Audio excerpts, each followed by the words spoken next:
Welcome to এডুটেক্স Niranjan YouTube channel. কর্মরত শিক্ষক শিক্ষিকারা যদি সেকেন্ড এসএলএসটিতে বসতে চান তাহলে প্রপার চ্যানেলে এনওসির জন্য আবেদন করতে হবে। একটা সময় নিয়ম ছিল যারা পাস গ্রাজুয়েট টিচার তারা পাস স্কেলে পরীক্ষায় বসতে পারবেন না, যারা পিজি টিচার তারা পিজি স্কেলে পরীক্ষায় বসতে পারবেন না, অর্থাৎ হায়ার স্কেলে বসতে পারবেন। কিন্তু গত 1/8/2019 যে অর্ডারটি government of West Bengal school education department থেকে পাবলিশ হয়েছে, যার মেমো নাম্বার এখানে রয়েছে 914, এখানে পরিষ্কার বলা হয়েছে যে যারা পাস গ্রাজুয়েট টিচার তারা পাস ক্যাটাগরিতে পরীক্ষায় বসতে পারবেন এবং যারা পিজি টিচার তারা পিজি স্কেলেও বসতে পারবেন এবং তাদের পে প্রোটেক্টেড থাকবে, অর্থাৎ তাদের বেতন কমবে না।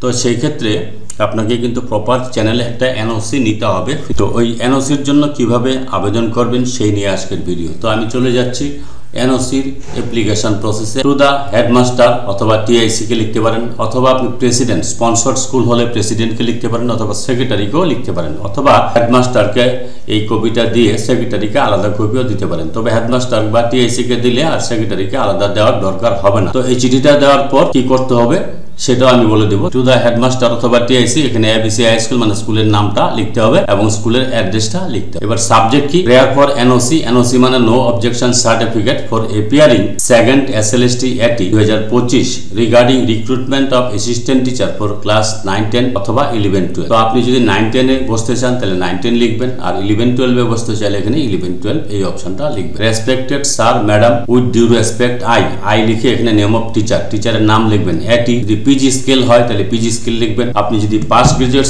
টিচার হয়ে থাকেন তাহলে পাস গ্রাজুয়েট স্কেল লিখবেন। এমপ্লয়েড ইন, কোন স্কুলে আপনি কর্মরত আছেন সেই স্কুলের নামটা লিখবেন, high school. On date of জয়নিংটা লিখবেন। Want to appear in second SLST 2025-এ আমি বসতে চাই। Regarding recruitment of assistant teacher for class 9-10 অথবা 11-12, আপনার ক্ষেত্রে যেটা হবে সেটা লিখবেন। যদি 9-10-এ বসতে চান তাহলে 9-10 লিখবেন, অবলিকের পরেরটা লিখবেন না। আর যদি 11-12-এ বসতে চান তাহলে 11-12 লিখবেন, প্রথমটা লিখবেন না। I want to appear in this examination with your prior permission to get service continuation and pay protection. তো আমি এই পরীক্ষায় বসতে চাই পূর্ব অনুমতি নিয়ে, যাতে আমি সার্ভিস কন্টিনিউশন পাই বা পে প্রোটেকশন পাই। অ্যাজ পার অর্ডার নাম্বার, এখানে 914 এসি যে অর্ডারটা রয়েছে ডেটেড 1/8/2019, এটা একটু আগে আমি দেখিয়েছি পে প্রোটেকশন অর্ডার। এই যে এটা হচ্ছে অর্ডার মেমো নাম্বার এবং ডেট হচ্ছে 1/8/2019। তো আমি আবার আগের জায়গায় চলে আসছি। এটা ইস্যু করেছে কি? Issued by school education department secondary branch government of West Bengal. এখানে কিন্তু উপরে লেখাই রয়েছে government of West Bengal school education department secondary branch, Bikash Bhavan, Salt Lake, Kolkata.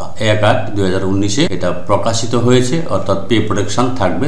এই হচ্ছে notification order. So I request you to issue no objection certificate which is essential for the continuation of service with pay protection. তাই আমি আপনাকে অনুরোধ করছি আমাকে একটা নো অবজেকশন সার্টিফিকেট ইস্যু করার জন্য, যেটা হচ্ছে প্রয়োজন সার্ভিস কন্টিনিউশনের জন্য এবং পে প্রোটেকশনের জন্য। তো এই পে প্রোটেকশন যদি আপনি না পান, যাদের 10 বছর 15 বছর সার্ভিস হয়ে গেছে, অনেক দূরে পোস্টিং রয়েছেন, তারা বাড়ির কাছে আসতে চান, উচ্চশ্রী জেনারেল ট্রান্সফার এখন বন্ধ আছে, তারা যদি পরীক্ষা দিয়ে বাড়ির কাছে আসতে চান তাহলে আপনার পে প্রোটেকশন এবং সার্ভিস কন্টিনিউশন যদি না থাকে তাহলে অনেক টাকা লস হয়ে যাবে, অর্থাৎ আপনার স্যালারি কিন্তু কমে যাবে। তো এই জন্যই এনওসিটা আপনারা নেবেন। আর যারা এনওসি নেবেন না তারা যদি অ্যাপয়েন্টেড হন তাহলে নতুন ভাবেই তাদের কিন্তু ফ্রেশ অ্যাপ্লিক্যান্ট হিসেবে ট্রিট করা হবে। সেই ক্ষেত্রে আপনার যে ইনক্রিমেন্ট হয়েছিল, এতদিনের যা স্যালারি ছিল, সেই স্যালারিটা কিন্তু গ্রস স্যালারিটা কমে যাবে। পে প্রোটেকশন না থাকলে কিন্তু আপনার লস হয়ে যাবে। এবার এই অ্যাপ্লিকেশনটা দেবেন, তারপর thanking you yours faithfully at you, আপনি স্কুলের নামটা লিখবেন, যে স্কুলে আপনি কর্মরত আছেন, এমপ্লয়ি আইডি নাম্বারটা দিয়ে দিবেন, দিয়ে আপনি এটা প্রধান শিক্ষকের কাছে জমা করবেন। এবার প্রধান শিক্ষক তার পরিপ্রেক্ষিতে একটা এমসি রেজুলেশন করবে। এমসি রেজুলেশনে পারমিশন দেওয়ার সিদ্ধান্ত নেওয়া হবে এবং আরো সিদ্ধান্ত নেওয়া হবে